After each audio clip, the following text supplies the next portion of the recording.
Hey, thanks for joining me. Somehow, through my kind of understanding of comics and X-Men and the kind of works that I got to read when I was younger, I completely 100% missed apparently some amazing magical thing that is like considered one of the greatest things to happen to X-Men in the history of ever.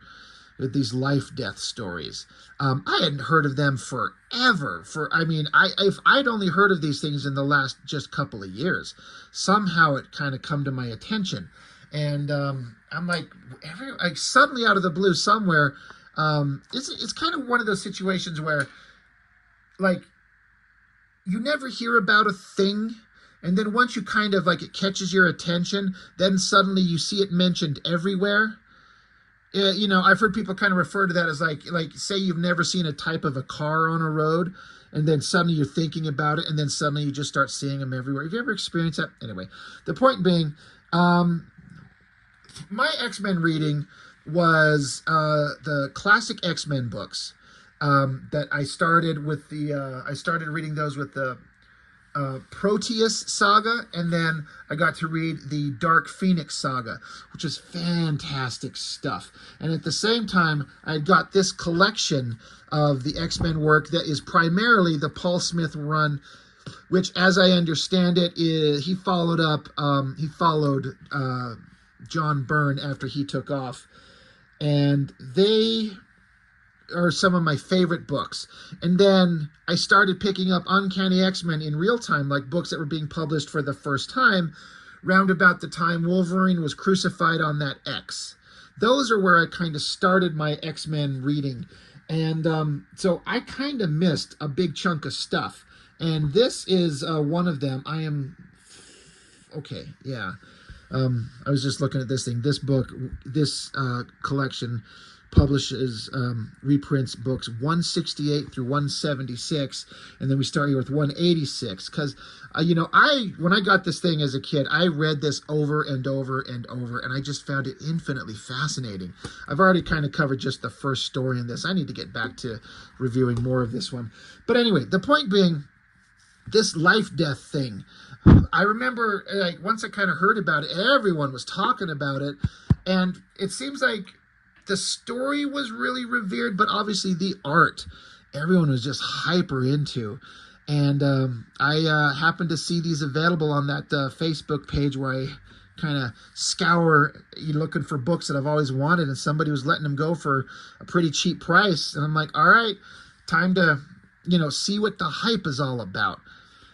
I kind of get it. I also kind of don't. From an artistic perspective, I definitely do, just as like myself, as a guy who draws and understand kind of what comic art is like. Seeing Barry Windsor Smith do this type of stuff, it's pretty epic. In terms of story, it's Claremont. Boy, is it Claremont through and through. It's just dripping Claremont. We all revere the Claremont stories, but then a lot of people go back and there's so many things that are like, this is so weird, it's so odd, the way he writes, the way he structures things, the things characters say, but somehow it just worked and developed one of the most interesting and well-developed teams in all of comic history, the X-Men. But it's just littered, just filled with these weird kind of little proclivities that Chris Claremont has in his writing. It's really interesting. You can't argue it. It's clearly like his defining work. But anyway, I got these books, and like I said, I kind of get it. I think there's a certain amount of, if you were alive at the time, like this first one is 1984, and this is 85. So, I mean, I was 6 or 7 years old when this comes out. So, it's just weird to think of this very revered story, and I was just a little tiny kid. I think we'll just probably look at the one. I have flipped through both of these just here tonight, and I feel like the art in issue 2 is a lot better, and that's something, because art in issue 1 is pretty dang fantastic. Barry Windsor Smith is one of those guys whose work I kind of missed out on in big chunks. I just heard of him first when he was doing the Weapon X stuff. And I didn't really get on board with it. I didn't really understand until I did pick up the last issue of the Weapon X thing. And then I'm like, okay, this guy is really good. I kind of started to get it. And then I would start seeing Barry Windsor Smith pop up doing a bunch of stuff. I'm like, this sucks. What the fuck is everyone thinking he's so good for? But I was looking at like work he was doing for, I think, Valiant. And then he would pop up drawing stuff for the Image Comics guys, Wildstorm, here and there. And I'm like, I kind of didn't get it. I just did not understand. But I feel like Barry Windsor Smith is one of those guys where he's very revered. He's obviously hyper talented. Like, there's no denying that. But you, in my opinion, you can kind of tell when he's like, his heart and soul are into what he's drawing. And I kept running into stuff of his that was like, what is the appeal? I had missed a lot of his good stuff. And there was certainly more good stuff to come, but I didn't get it for the longest time. But I had the unfortunate circumstances of just catching some of his lesser stuff. But this X-Men Life-Death story, you know, Storm and Forge, I never have been, like, I like Forge as a character, but I've never been, like, the world's biggest fan. It's just, like, he's kind of cool. Storm, who doesn't love the character? You know, and I was also kind of trying to pay attention when this story takes place in relation to the stories where she becomes like the punk Storm version, where she shaves her head. It's in this collection here. And, you know, it's one of those things where it was a shocking thing that I think I'm actually surprised. Like, people seem to revere the punk Storm look. And I'm kind of shocked that it was as well received as it was. God damn, where the hell is that one shot that I'm looking for? Like, I have to go through these books. I will. Yeah, but Storm shows up, and she kind of introduces herself, and Kitty was just pissed off. Oh, my God, I just can't find it. You know the one I'm talking about if you've read all these books. Kitty was just, oh, yeah, duh, right there. She's kind of introducing herself to her team when she just like shaved her head and just become this crazy design. Kitty's just like, I can't believe you did this. And it's just one of those designs that just stuck. And it's kind of shocking that it worked, that people really liked it. But it did, you know, and good on them. But yeah, these books here are, what did I say? 168 through 176, so 186. So Storm hadn't been this way for too many issues, but like at least a year. But yeah, I never have really got to read the stories that followed this collection. So the stuff that happened in between, I don't know about.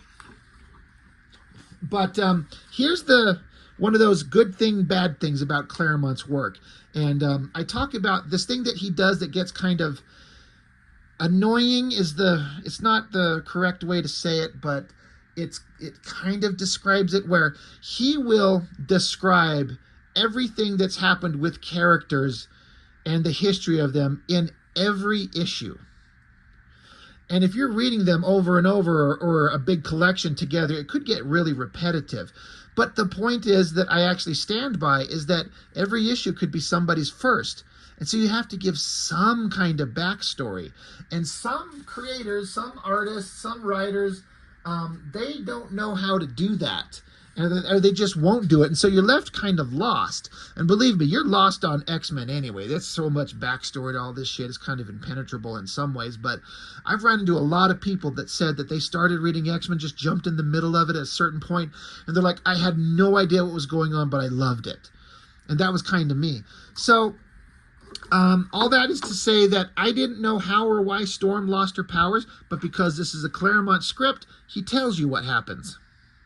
So that kind of helps. It says Claremont script, and then it has Barry Windsor Smith pencils, but in the middle of it, it's story. So I'm to understand that Claremont and Barry Windsor Smith both had a say in the story. Is that what that is implying? If anybody out there knows for a fact, I would love to hear. This opening shot is maybe the best drawing in the entire comic, and that's maybe just because it's a full splash page where Barry Windsor Smith gets to just show off what he can do. And again, some of my earliest introductions to this story is I saw somebody post up, somebody for some reason, somehow, some way had like a scan of the pencils of this image before they were inked. And those pencils looked amazing. I'm like, what a great shot. I have to guess that Smith here had some reference, like photo reference or a life model or something. I'm not going to put it past him to be able to draw this and pull this from his head, but I wouldn't be surprised if he had some reference. And the pencil looks amazing. And that's saying something, because Terry Austin as an inker here, I think he did an absolutely phenomenal job. Like, I don't know if you could get better inks on this. I was actually kind of shocked because it was really fantastically good. But then when I was flipping through the second book and the credits in this, it just says art is Barry Windsor Smith. So it doesn't list an inker. So in this one, I'm guessing Smith inks himself.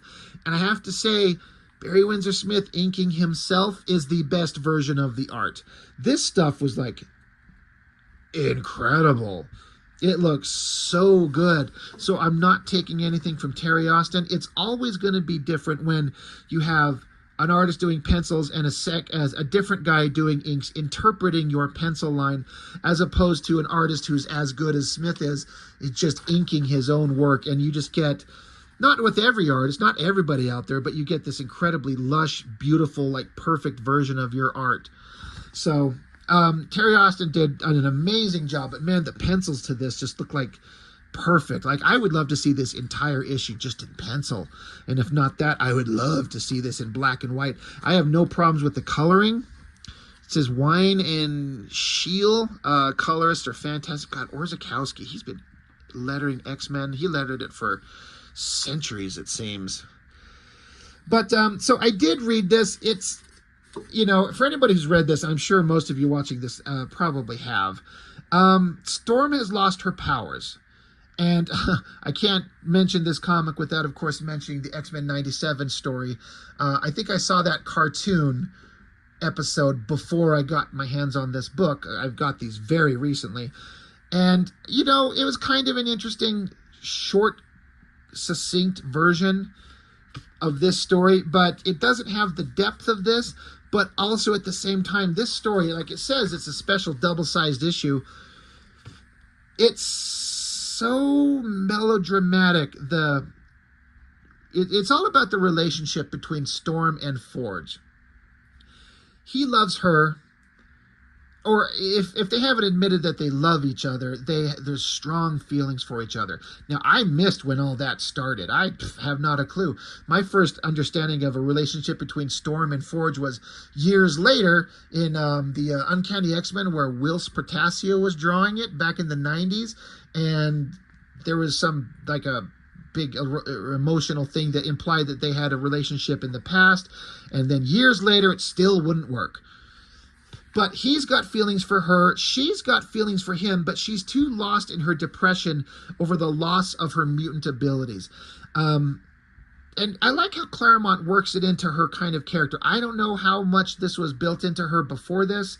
I mean, I've read, like I said, I've read the Dark Phoenix saga, I've read all of this stuff in here, and Storm's connection to the elements is like a primal part of her character, but to have her suddenly lose the ability to fly, to be able to control the weather, it's like being cut off from all her senses in a way that, like, I guess just imagine us as a human being losing your sense of speech and sight and hearing and smell, just being alive, but losing your ability to sensory interact with the world. In a way, that's kind of what it seems like she feels. And so she's depressed, she's sad, and Forge is trying to, like, comfort her. He's like, you're going to get up, you're going to go on living, you can't lie in bed and waste away. We have to move on. So it's all about her finding the means and the way and a meaning to continue on with life. Great drawings. Again, does he use reference here? Life models. And Terry Austin's just killing it. I think it looks fantastic. But yeah, Forge trying to get her. He's like, come on, woman, get up. I won't let you die no matter how much you think you want it. You're going to live if I have to force you every bloody step of the way. But she's just not responding. So he just kind of is like, well, then he just kind of gives up. Great, have it your way then. See if I care. So he walks out and slams the door. I'm like, well, what a bipolar little bitch he is. Like, he's shaking her like, I'm going to make you live. No? Then fine, fuck you. And goes out and leaves. And they kind of repeat this beat a couple of times in the issue. So, again, this is 84. It's a different time. It's a different era. It kind of reads in terms of, like, storytelling. I'm sure it was fantastic at the time. The basic idea of the story, I think, is just fine. Like, it works really well. But as is the case with Claremont, it's so overdone and drawn out, it kind of defeats the magic of it for me. But again, this is me reading it at almost 49 years old. If you were a kid reading this, I bet it carried a different weight at the time. It took me a minute to kind of understand the background here. Forge is this is some kind of building he lives in. And of course, Forge, he's all about creating things. His mutant ability is to just make technology, the most amazing devices out of almost nothing. And so he's got these rooms with like transparent walls. So you're seeing multiple levels of different floors on different levels of the living structure, but it's like transparent, like glass or something like that. But yeah, he just stomps out and leaves her there. So it's kind of dramatic and weird. And so he's thinking to himself, he's like, trouble is, I do care too blasted much for my own good. How do I reach her? How do I help someone who doesn't want any? So, the point of stories, even if they're overwritten, is to kind of present an idea and watch these characters discuss the idea and work through their feelings and emotions and speak what they're thinking and doing, which lets the concept of the story be revealed to the reader and let you kind of develop your own kind of opinions and thoughts and ideas and what should they do and what could they do and ultimately how do these characters react to everything. So there's a lot of repetition. Now this is where we get into where we start getting a breakdown of the backstory of what happened, which is necessary. I didn't know what was going on. So Storm sits down and he's having his thoughts about mutants are the next step in humanity's evolution, born with extraordinary powers and abilities. Lucky us. Like, he's just repeating the tagline to the X-Men. But again, that's not for him. That's for us. That's for you, the reader. If this is your first time picking up a comic book, you at least understand the basic premise of the books right there. His inner monologue is saying mutants, the next step in humanity's evolution, born with extraordinary powers and abilities. Then he says, lucky us, to let you know that it's not all fun and games. He says, I'm the maker. I build things like this holographic display system. And he brings up a holographic projection of Storm, and he sits in the dark and starts jerking off looking at images of her. Okay, he doesn't do that. I mean, he might have. No disrespect to the characters. I've just got a filthy sense of humor. But he pulls up images of Storm through his holographic projection. He's like, Lord, she's beautiful, with the soul as lovely as her body. So we get a backstory of Storm, a kind of a basic description of who the character is. Again, if you've never read this, you at least get an idea of who Storm is through his kind of inner musings of his thoughts on her and how she changed from the original Storm version to the punk rock version. And it says, she changed last year. Her goddess-like serenity gave way to an all-too-human passion. It made her lovelier than ever. Now, because of me, that's over. The beauty gone forever. The woman destroyed. She was leader of the X-Men, the band of outlaw mutant superheroes. See, it's just telling you everything. If you've been reading these books, you know this shit. But they put in this information for people who don't know. And so it gets redundant and kind of silly, but it also helps. So it's good and bad. He basically explains that this Gyrick guy, he's got this gun that Forge designed. They were after Rogue, who had just barely joined the X-Men. And they were hunting her down. And somehow Gyrick got his hands on this gun. And Gyric's like, all right, I'm going to use this gun at full power, and Forge is like, no, don't. So he fires the gun. I think he's trying to hit Rogue, but he misses and hits Storm. And burst of energy. I don't know what that's supposed to imply, because what this gun does is, however, whatever it does, it negates her powers, whether it removes them or just suppresses them. I'm not sure if it says exactly. Obviously, she's going to get her powers back, but she gets shot by Gyric, but with the gun that Forge created. So he feels guilty. I created this gun. She lost her powers. The thing is we don't know quite exactly yet, or Storm doesn't know, that Forge made this gun.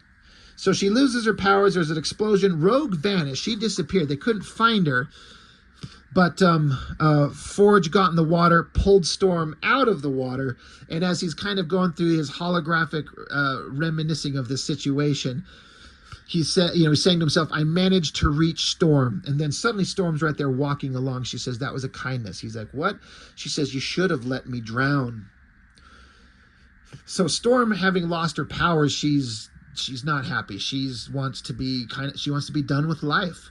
Which us sitting here, like, why would you want to give up your existence? Like, to, want to go to that extreme. But either trying to drive home the point of what her powers were to her. It wasn't just like this awesome, or it wasn't a curse. It's not like eye blast that could kill anybody. She's connected to nature and therefore the planet. She's like a goddess. They call her a goddess, but she might be literally the closest thing possible, and she's cut off from all those abilities. Meanwhile, we cut back to the mansion. Professor X has got the old headgear on. Him and Nightcrawler are there. They're trying to track down Storm. They kind of sensed her shriek of pain when she got hit with the weapon that took her powers, and they think that, well, we can't read her now. Maybe that shriek of pain that you sensed, maybe she's dead. And Professor X is like, maybe, but we don't know that. I'm going to keep searching until I find her. So back with Storm and Forge. So they're sitting there talking. Storm's asking if he knows where Rogue is, and he's like, we don't know. They've been searching for her without success. She either drowned or escaped. And Storm says, Rogue is a resourceful young woman. I would say the latter.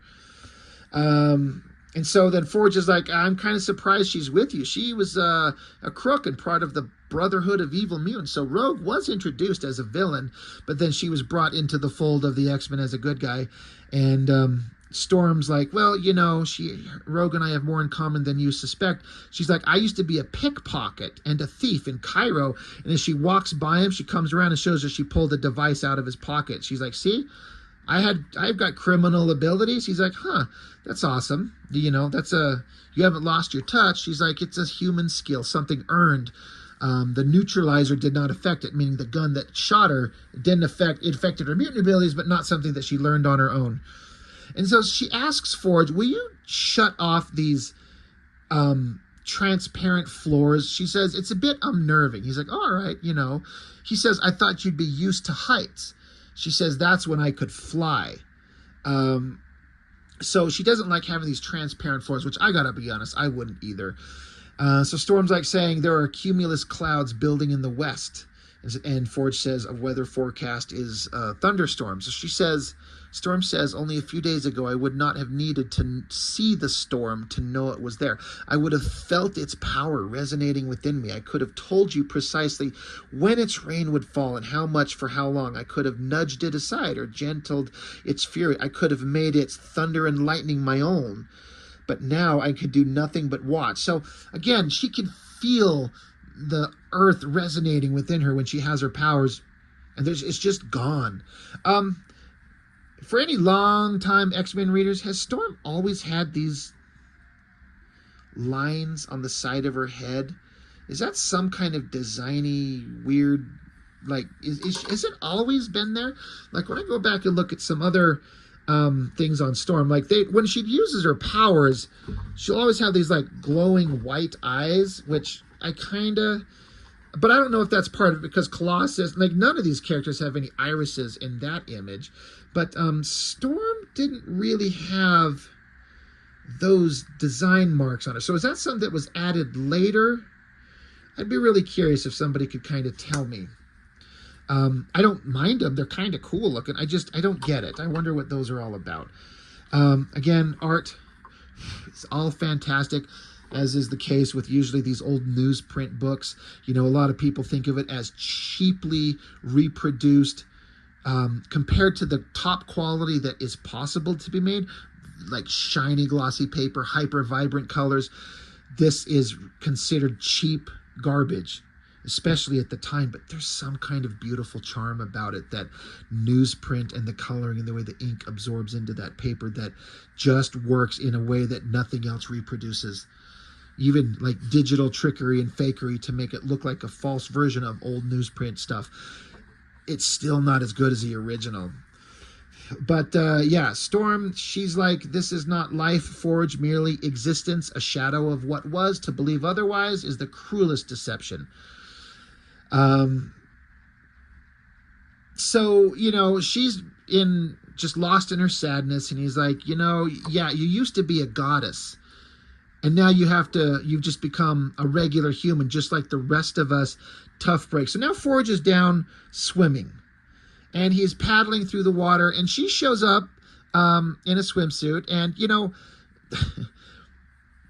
the way that artists in different eras draw a super sexy female figure kind of varies. You know, like if this was Mark Silvestri drawing this girl, this female figure there, it would look a lot more sexualized. But it's just kind of a basic, simple thing there. I don't know if Barry Windsor Smith is known for drawing, like, he's not trying to like sexualize the figures, but he's trying to make the drawings look fantastic and just good. But that being said, she's just supposed to be absolutely fantastically beautiful, and he's actually kind of like, he's like, oh shit, yeah, which, I mean, Storm's supposed to be like hyper super beautiful, and she is. And so she gets in the water and jumps, and they're racing to the other side. So Storm gets there and beats his ass very quickly. She says, you had a head start, but I still beat you. But then she gets up on the edge of the other side of the pool and notices that Forge he has disconnected one of his robotic legs and his robotic hand. So he's actually swimming with a kind of a handicapped. And she's like, well, why'd you take your leg off? He's like, yeah, it's not great. It's great for walking, not so awesome in the pool. But he's like, you see, Aurora, I do understand. If not for my own body, it says, if not for my own knack of inventing, I'd be hobbling about on a steel pin and wearing a hook where my right hand used to be. He says, I didn't believe it at the time, but I'm a lot luckier than most. Too many buddies came back unable to walk at all, some even to move, or they came home in boxes. She's like, well, came home from where? He's like, the Vietnam War. So Forge was in Vietnam, and it says here he got too close to a bomb, and that's how he lost his leg and his hand. But his mutant ability lets him develop cybernetic, prosthesis. And but he's just trying to say, like, you know, I suffered a significant blow, but I found a way to move on. Can't you? Because, you know, he's like, with life, there are always options, possibilities, hope. You never know what will happen next, for better or worse. Death may be certain, but it's also final. Once done, it's done. There's no second thoughts, no going back. He's basically trying to talk Storm out of wanting to die, which is pretty brutal, you know, for her to want to go to that level, because Storm was always about life and joy. And so you can understand how losing her powers kind of makes her feel this bad. So, you know, again, Forge is just trying to build her up. Then we get into the secondary story. This is Val Cooper, as I understand it. And she's a character I only ever kind of knew about in X Factor in the 90s. And I was kind of surprised to see her showing up here. And I'm not really sure what her point is and where her character kind of started. I'm a little bit less interested in this story. There's this guy who she's kind of talking about. They're trying to stop mutants at this point. And so the guy gets in his own car, and then these random ass monsters, I think they call them wraiths a little bit later. It's a good drawing for sure, but I don't recognize these things in the slightest. I don't know who, what, where these things are.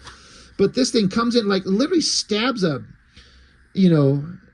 he's like this thing through the glass into his brain and like sucks his body, his essence, his very physical being into its own, and then becomes that human. So now that monster is in disguise as the human who he just killed.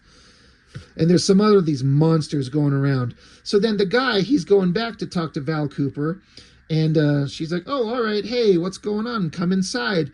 And the guy tries to attack her. She doesn't understand that he's a monster, but oh shit, wait, here's some more monsters. He's like, you're going to become one of us. Again, another weird story point that I did not understand what the point of it was or where it come from. And oh shit, Rogue shows up. You know, we thought she was, well, you know, we didn't think she was dead, but the characters thought maybe she was dead. She's been kind of missing, but she shows up, and this is an interesting version of Rogue. If you never knew what she looked like when she was first introduced, she had short hair with a little white skunk stripe. This is a far cry from the, like, Jim Lee and Mark Silvestri sex pot that she becomes later on. She still talks the same. She still feels like kind of the same character, just a younger version, but visually, you know, she becomes something else. So she shows up and starts kicking these monsters, beating the shit out of them. Val Cooper starts fighting this guy. So there's battles going on. And so Val's got this guy, like, gunpoint right to his head. She says, what do you want from me, alien? She understands that he's an alien. It's not really the regular guy. She's like, talk. And he says, no, if this attempt fails, tomorrow's will succeed. Eventually, Val, you and your precious world will be ours. So she fucking shoots it in the head. Pow! Like, executes him. That was pretty badass. Again, digging this artwork a lot. I can see why people enjoy this work so much. Yeah, so Rogue is out here fighting these monsters, throwing them around. I think one of them tries to... Oh, yeah, when she touched it with her bare hands, she started absorbing the monster's ability, so it's kind of fucking with her. It's disturbing her.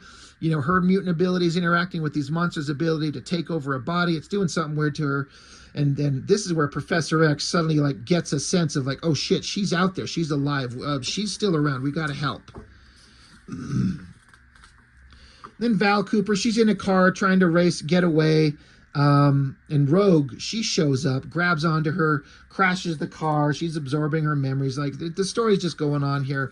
Again, it's kind of an element that I'm less interested in. I'm more interested in the Storm and Forge story, of course. So we get a little bit of a, you know, nudie booty shot. Storm's in here. She says, since my costume is destroyed, I have nothing to wear. So Forge had these clothes delivered. I wonder what he will think. So she's kind of like wanting to dress up for him. So again, they both are talking to themselves about how they have feelings for each other. And so suddenly Storm's wanting to kind of like show off and impress Forge. So she shows up and he's like, holy shit. Whoop, he actually kind of cuts his finger because he gets distracted by her showing up looking hot. Again, if this was a Jim Lee or a Mark Silvestri, this shot of Storm would be a lot bigger and a lot sexier, but it works perfectly fine right here.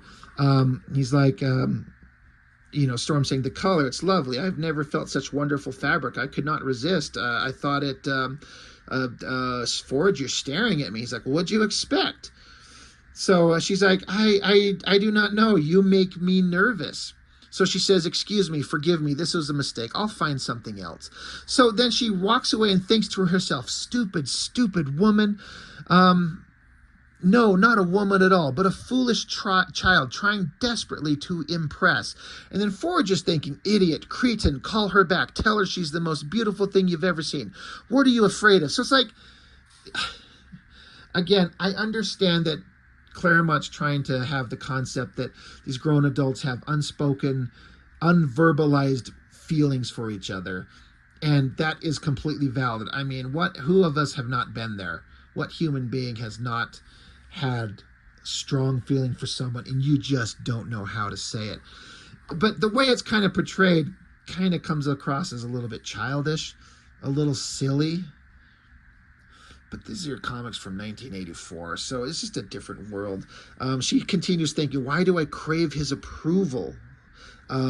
It's not like me, how my behavior must have made him laugh. So she comes back in something more casual. She says, I'm back. And he's like, you've changed. She says, this is more comfortable. He's like, I didn't mean to upset you. You just caught me off guard. So she says, are you so ashamed of what you think and feel that you must hide those thoughts and emotions? God damn it, Storm, you're the one who's doing the same thing. He's like, sometimes it's like I like my privacy. There's safety in solitude, even if occasionally I overdo it.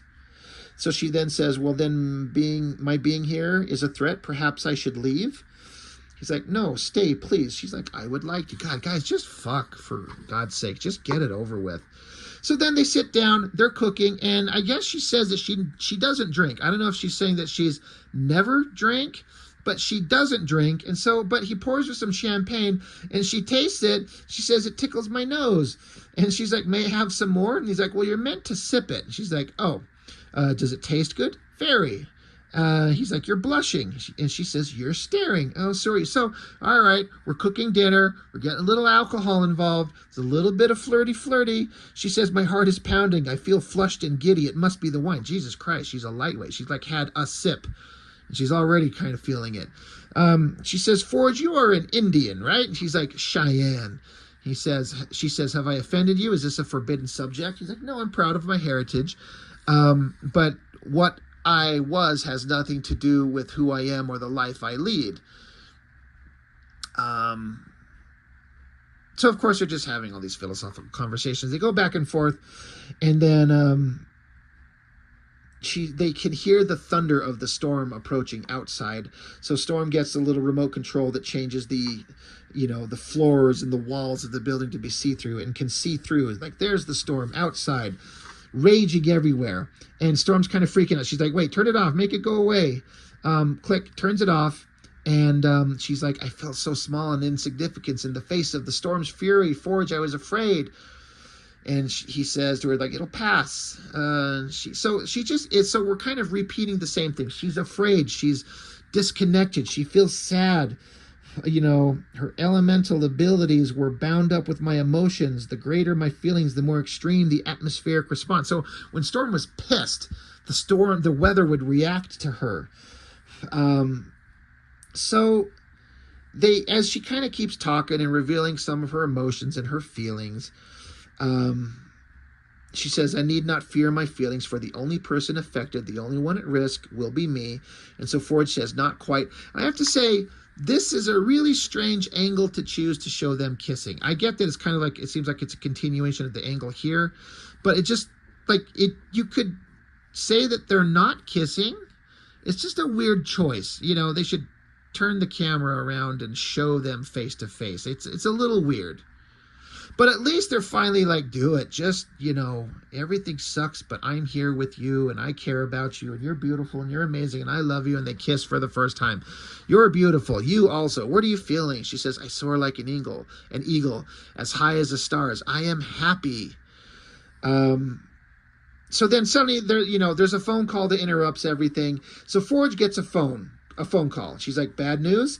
He's like, business that refuses to wait. I shouldn't be long. So he has to go take a call in another room. And so Storm says, have I lost my wits as well as my powers? I should have telephoned Professor Xavier at once to let him know that I am well, and to tell him of Rogue. He must be terribly worried. So while Forge is off having a conversation, it suddenly occurs to her that she hasn't told Professor X that she's still alive, and they're probably all panicking. So for those of you who are young and don't understand, but usually had one phone line. And so if someone's on the phone, you have another receiver, you can pick up the phone and you can hear the conversation that they were having, which is what Storm does. And so she catches a partial bit of the conversation that Forge is having, which is, she finds out that Forge created the gun that was fired and took her powers. And now she's pissed. And they kind of hear, wait, is someone else on the other line? So Forge is like, oh shit. He's like, Storm, let me explain. She's like, never. And she takes off running. But then her inner thoughts are, because even now I want with all my heart to believe you.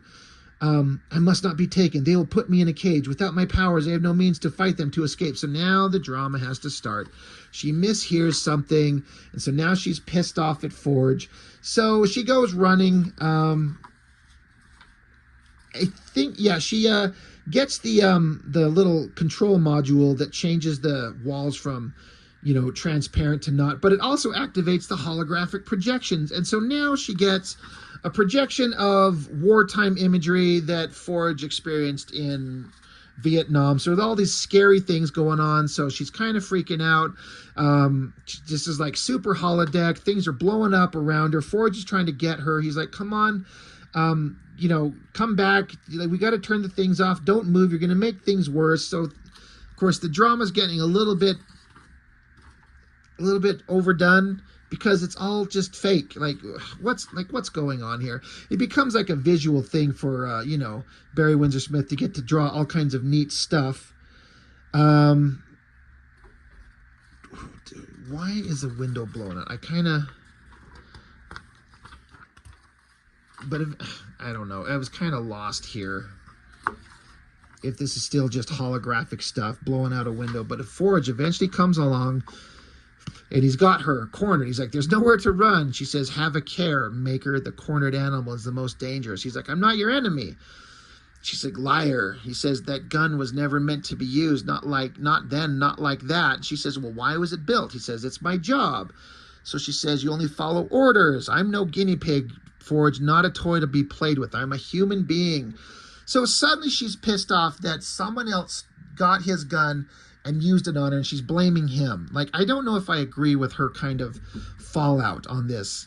She's like, you're a piece of shit. I'm not to be toyed with. I'm a human being. She says, should I yield, Forge, live out my days in hope and slavery? I prefer freedom. Forge says, no one will hurt you. I give you my word. And she says, which is worth nothing. Besides, the damage has already been done by you. He says, I'm sorry. She says, and that automatically puts everything right? So in the rain, they sit here and just kind of go at each other. And Storm's just unloading on him. Like, you created this weapon. I lost my powers. And even though someone else fired it, Forge didn't do it.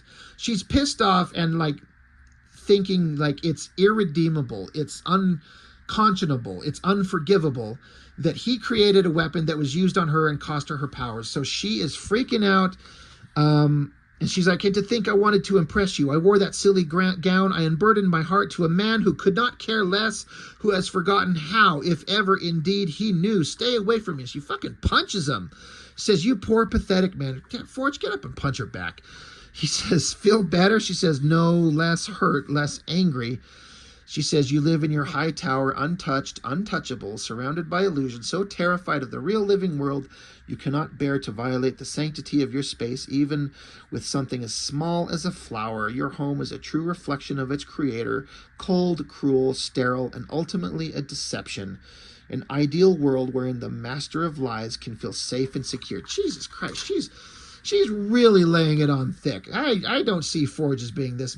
He's not this monster she's making him out to be. He's like, I care for you. I've always cared. She's like, yeah, you asked me to trust you, but then you betray me. And he's like, you've no right to judge. And she's like, then prove me wrong, as we are much alike, Forge. I see in you a me that might have been. I choose to walk another road. My feet may never leave the ground, but someday I shall fly again. And the end. So, I get that Storm is like wounded and damaged and traumatized. And I guess I don't see how Forge is to blame. Again, I haven't read all the previous stories. I'm not really for sure. Maybe I'm missing some parts. Like, he did create a weapon, and he is a little bit cut off from his feelings. It seems like they're trying to portray that. But man, she just really lays it on thick and blames him. I don't know if I agree with that. But I understand. It's a valid kind of story point. When someone is so hurt and so wounded, you start lashing out at people. And I'd be surprised if there's anybody out there in the world who's listening to this who hasn't experienced that on some level, where it's happened to you or you've done it, where you've been so mad and so hurt that you lash out at someone else who doesn't maybe really deserve it. So it's a valid story point. It works. So I guess that I do kind of get it, the kind of reverence that this is held. But I feel like it's mostly the art. It's absolutely beautiful. It's fantastic art. So well done.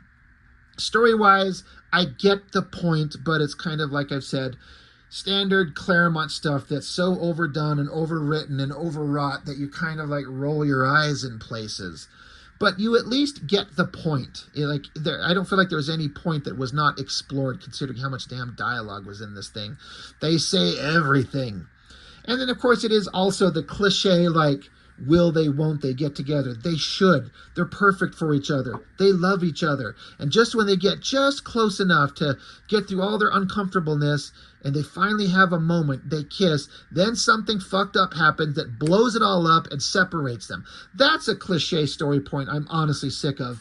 Where the people who should be together, they're just about to do it and then something blows it apart. But it's all for drama. It's all for the sake of storytelling. I get it. And I've seen plenty of times where characters were like more interesting with the tension between the will they, won't they.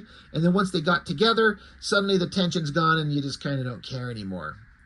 But I think that's just a matter of just come up with some interesting writing, I don't know, blah, blah, blah. What am I? I don't know anything. I'm not trying to tell Claremont how to do his fucking job. Anyway, Lifedeath, at least the first part. I'll eventually get to the second part and see kind of how things roll out in that one. But artistically, beautiful. Barry Windsor Smith, when he's on fire, he's like raging hot and no one can touch him. But like I said, boy, he can really put out some like substandard stuff. I hate to say it like that, but I mean, when he doesn't give a shit, he'll take a paycheck for sure. But when his heart's in it, look at these beautiful clouds in this second issue.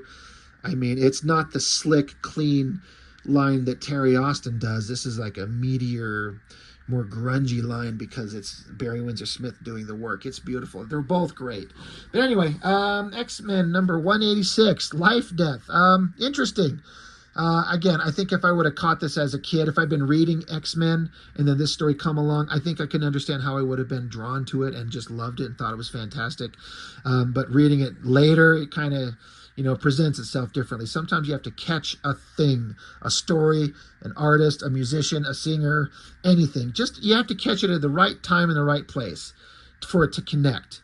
You could have seen the same thing 5 years ago and you fucking hate it. And suddenly 5 years later, suddenly it just connects with you.